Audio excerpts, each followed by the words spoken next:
देखिए, ये उत्तराखंड अधीनस्थ सेवा चयन आयोग, वो मैंने नहीं कहा, तथ्यों ने कहा, और तथ्यों ने स्पष्ट किया कि भ्रष्टाचार है और उसकी जांच होनी चाहिए। युवाओं के भविष्य को सुरक्षित किया जाना चाहिए। और सरकार खुद कहती है कि 45 लोग हमने गिरफ्तार किए, लेकिन कमजोर पैरवी से 25 से ज़्यादा लोग छूट गए हैं।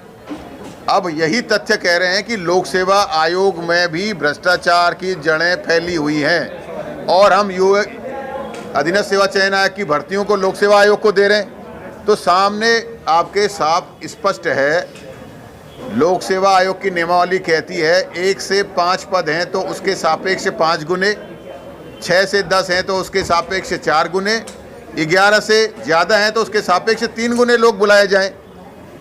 पॉलिटेक्निक प्रवक्ता में जिसमें 1 पद था तो 5 लोगों को बुलाया जाना चाहिए था, उन्होंने 8 लोगों को बुलाया और 8वें को सिलेक्ट कर दिया।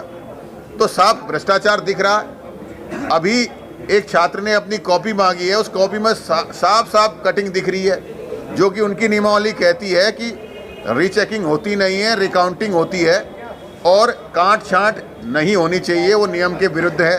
तो बाहर जो अंक तालिका में नंबर भरे गए वहाँ कटिंग है, अंदर अलग अलग कटिंग है, साफ दिखाई दे रहा है। तो भ्रष्टाचार स्पष्ट हो रहा है। उसके साथ ही जो अभी जेई और एई का रिजल्ट निकाला है, तो जेई के 176 पदों के सापेक्ष 3 बुलाए, एई के 3 गुने बुलाए हैं, वो नियम के साथ है।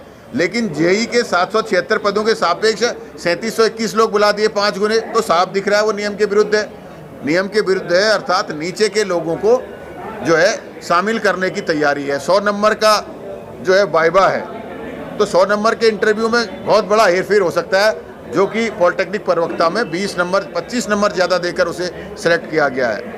तो भ्रष्टाचार की तैयारी जेई में शुरू है, पहले कर चुके हैं। तो सरकार के सामने हमने एक पक्ष रखा है, सरकार को जांच करनी चाहिए और जो कॉपी उस छात्र ने मांगी है, उस कॉपी की कटिंग की फॉरेंसिक जांच होनी चाहिए कि ये रिजल्ट से पहले कटिंग हुई, बाद में हुई, सिलेक्शन के बाद हुई, क्या कर रहे हैं, और उस एग्ज़ाम की जांच होनी चाहिए पूरे 45 पदों की। इसके साथ ही समूह गौ राज्य स्पेसिफिक भर्ती है, उसमें राज्य का स्थायी प्रमाण पत्र लगता है, लेकिन लोक सेवा आयोग के यहाँ जाते ही राज्य का स्थायी प्रमाण पत्र के साथ ही ऑब्लिक 10th + 12th एजुकेशन कर दिया।